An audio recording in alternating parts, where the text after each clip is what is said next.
지난번에 율법과 법에 대해서 얘기를 했습니다. 오늘도 계속 이어서 오늘도 율법과 법에 관한 얘기를 하려고 합니다. 지난번에는 율법을 통해서 우리의 죄가 드러나고 율법이 없으면 은혜로 가지 못하며 은혜가 은혜되지 못한다는 것과 율법은 우리가 은혜가 은혜되기 위해서 그리스도에게로 인도하는 몽학성생이며 반드시 율법이란 과정은 우리가 지나가야 된다고 얘기했습니다. 근데 오늘은 또 다른 측면에서 이 법에 대한 얘기를 해보고 싶습니다. 신명기 4장 8절에 보니까 오늘 내가 너희에게 선포하는 이 율법과 같이 그 규례와 법도가 공의로운 큰 나라가 어디 있느냐. 이 말씀에서 우리가 무엇을 알 수 있느냐 하면은 하나님께서 이스라엘 백성들에게 율법과 규례를 주셨다는 것은 이것은 한 나라, 한 민족이 이제 만들어졌다는 겁니다. 그리고 한 나라가 만들어졌다는 겁니다. 그러니까 하나님의 법이 세워졌다라는 것은 그 법 통치 아래에 우리가 있게 되고 그 통치를 하시는 분이 있다 이 말입니다. 제정하신 분이 있지 않습니까? 그러니까 이스라엘 백성들은 이 법을 받는 순간부터는 이제는 하나님의 백성이라고 완전하게 선포되어지는 겁니다.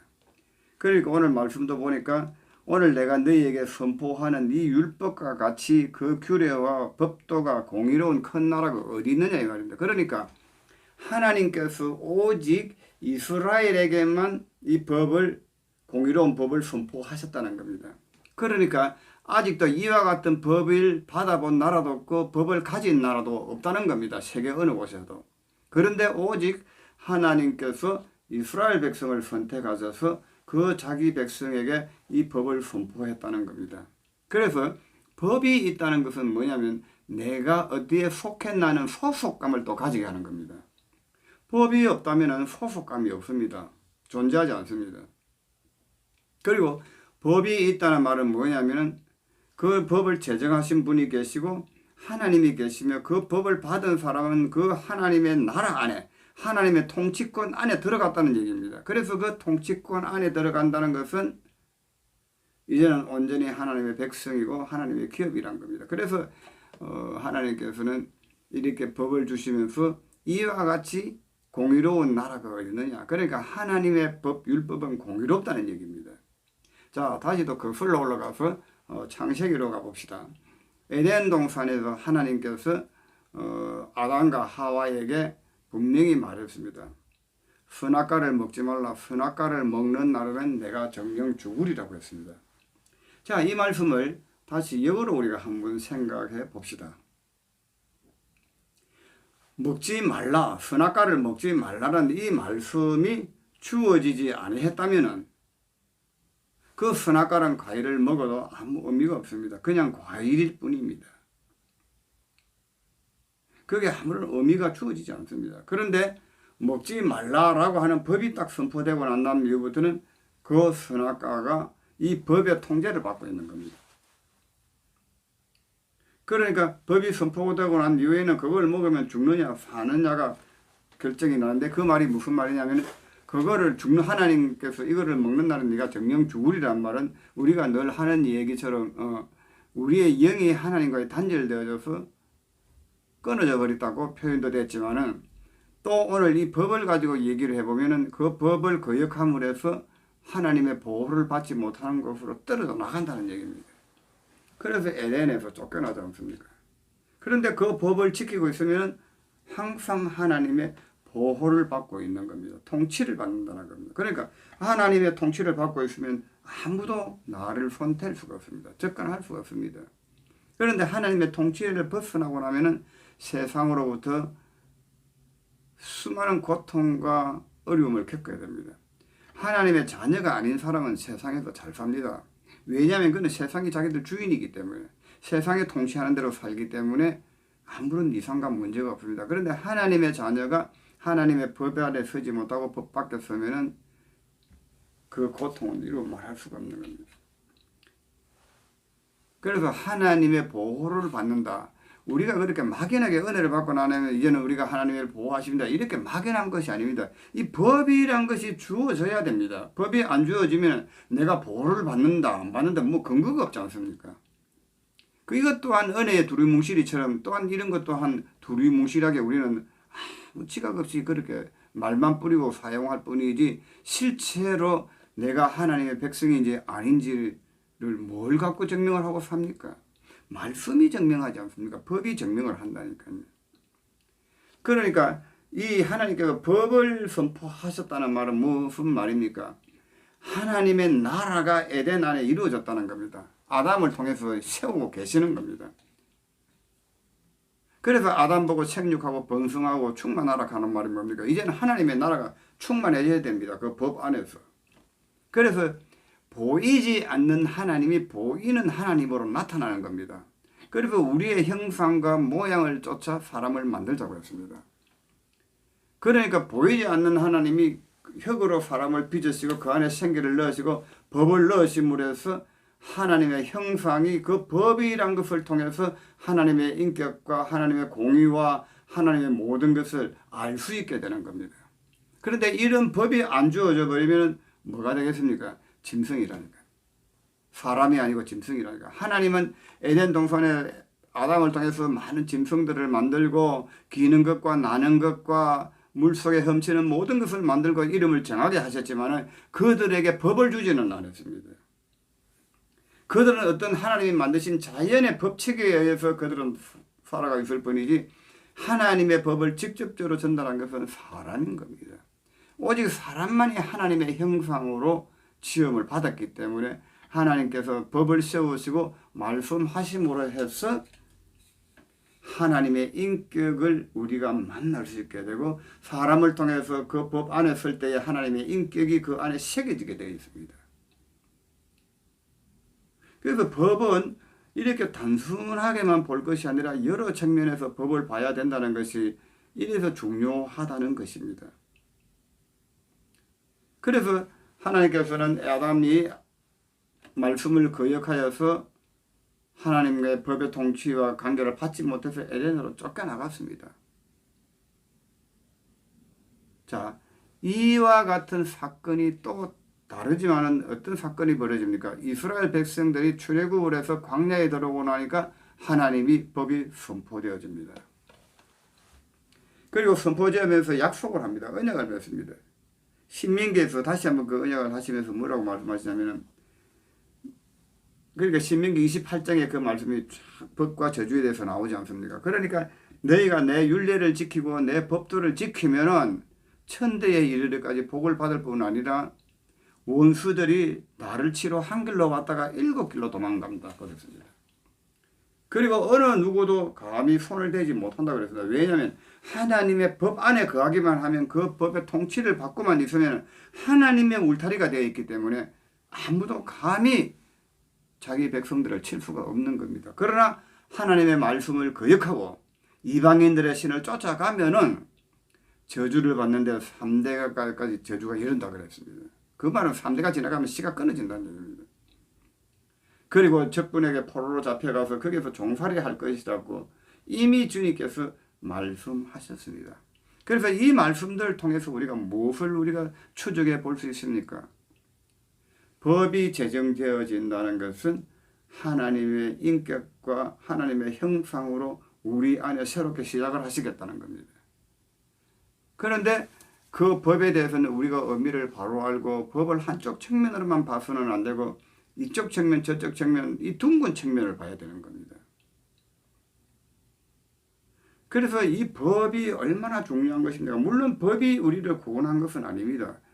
구원은 하나님의 은혜로 우리가 생명을 받았고 나왔지만 그것 또한 말씀의 생명입니다. 그냥 뚝 떨어지는 생명이 아니고 예수 그리스도의 그 말씀에 의해서 내가 중생하고 태어나는 겁니다. 태어난 그 사람들 안에 인격이 형성되어지고 만들어지는 것은 법이라는 것이 들어와야 됩니다.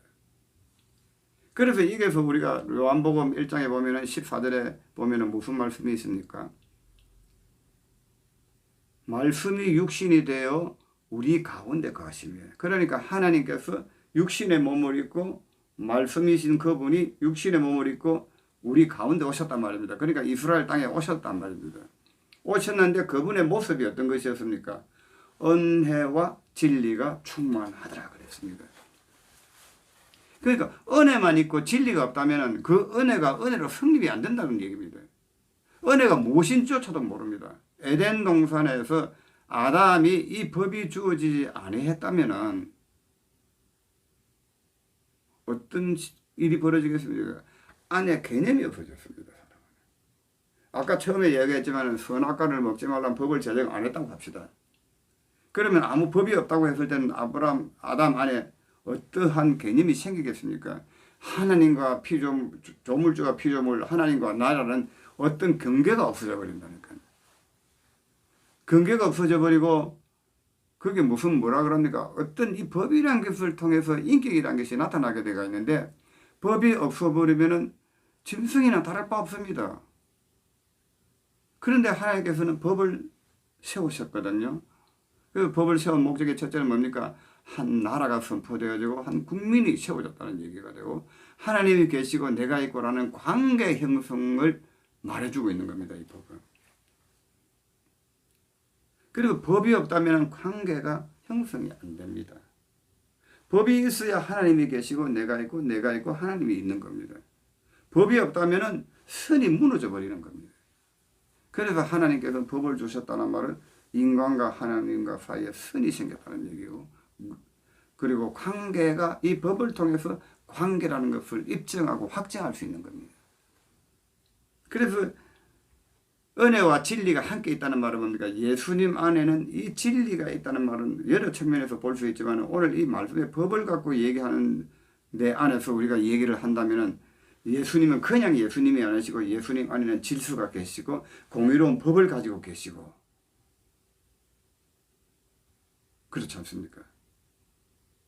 지각을 가지고 계신 분이다. 그냥 신이니까 우리가 생각하는 신은 막 그냥 하는 이런 신이 아니고 하나님은 얼마나 법이 있고 공의롭고 질서가 있는 인격의 하나님인가 한 것을 주님께서 그걸 가지고 오셨단 말입니다. 그래서 은혜와 진리가 함께 충만한 겁니다.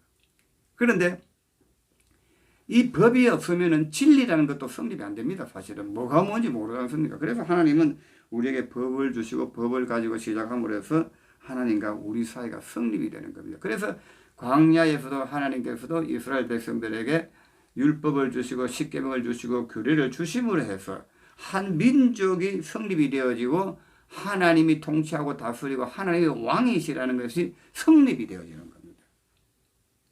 그래서 아버지도 말씀하지 않습니까? 너희가 이 법 안에 거하라. 이 말은 뭐냐면 내 통치 안에 거해야 됩니다. 그러니까 법은 우리를 생명을 지켜주는 울타리와도 같은 겁니다. 그래서 뭐 은혜로 구원받는다, 뭐 율법으로 구원 안 받는다 이런 착각을 하시면 안 됩니다. 율법으로 구원은 약속이 없습니다. 구원의 약속은 그리스도의 생명에서 났지만은 그 약속에 일어난 우리의 생명이 온전한 인격으로 자라고 바뀌어져 가고 하나님의 백성의 통치 안에 들어가는 데 대해서는 반드시 법이 필요합니다. 그리고 이 법 안에 있을 때에 내 생명이 생명으로서 존재하게 되는 겁니다. 그러니까 아담이 이 법을 벗어나니까 어떻게 됐습니까? 생명이 끊어졌잖아요. 그래서 이 법을 통해서 우리가 어디까지 갔는지 안 갔는지 알게 되고 들어오게 되는 이유가 여기에 있는 겁니다. 그래서 이 법이라는 것은 우리가 정말 다시 한번 생각을 해봐야 됩니다. 법이 없다면 우리 안에 지각이라는 것이 존재하지 않습니다. 히브리서에서 4장인가 5장인가 그런 말씀이지 않습니까? 장성한 자는 지각을 사용한다 그랬습니다. 연단을 받아서 지각이 생겼다 그랬습니다. 그러니까 다름을 받고 내 모습이 드러날 때 보니까 내가 지각이 없다. 지각이 없다는 말은 뭡니까? 선악의 분별이 안 되어 있다는 겁니다. 법이 없으면 선악이라는 것이 의미가 없어져 버립니다. 법이 있기 때문에 하나님은 선이시고 죄가 악이라는 것이 딱 분별이 되어 나가는 겁니다. 그런데 연단을 받고 지각이 생기는 사람은 이제는 자기 안에서 일어나는 모든 것이 무엇인 줄 알고 이 지각을 사용하여서 계속 생명으로 가게 됩니다. 그러니까 울타리 밖으로 안 빠져나가는 겁니다. 이제는 계속 법이라는 울타리 안으로 자기가 들어오게 되어 있는 겁니다. 그래서 이 법이라는 것은 나의 생명을 지키고 내 생명을 보호하기 위해서 하나님께서 우리에게 울타리를 쳐주신 것입니다. 그래서 울타리를 쳤다는 말은 내가 하나님의 통치 아래 있고 하나님의 백성이라는 것을 증명하고 있는 겁니다. 그래서 이와 같은 법을 선포한 나라가 어디 있느냐? 하나님 나라에 하나님의 백성밖에 없다는 겁니다. 우리가 지금 보이지 않는 하나님의 나라입니다. 이 세상에 속한 것은 보이는 나라지만 우리의 나라는 보이지 않는 하나님이 통치하시는 나라, 교회는 보이지 않는 나라지만 우리가 형제들을 통해서 교회를 통해서 보이는 나라로 나타난 겁니다. 그래서 나타난 교회는 반드시 질서가 있고 법이 생기게 되어 있습니다. 그래야 통치가 되어져. 하나님의 통치가 되어지고 그 법이란 것이 우리 안에 들어옴으로써 비로소 우리가 온전한 인격제의 한 모습으로 공의로운 인생으로 드러나게 되는 겁니다. 그 하나님의 공의가 우리 안에 들어오기 때문에 그렇습니다. 그래서 오늘은 법을 통해서 지난번하고 좀 다른 각도에서 또 얘기를 했습니다. 그래서 또 다음에는 이 법을 통해서 계속 얘기를 이어나가도록 하겠습니다. 감사합니다.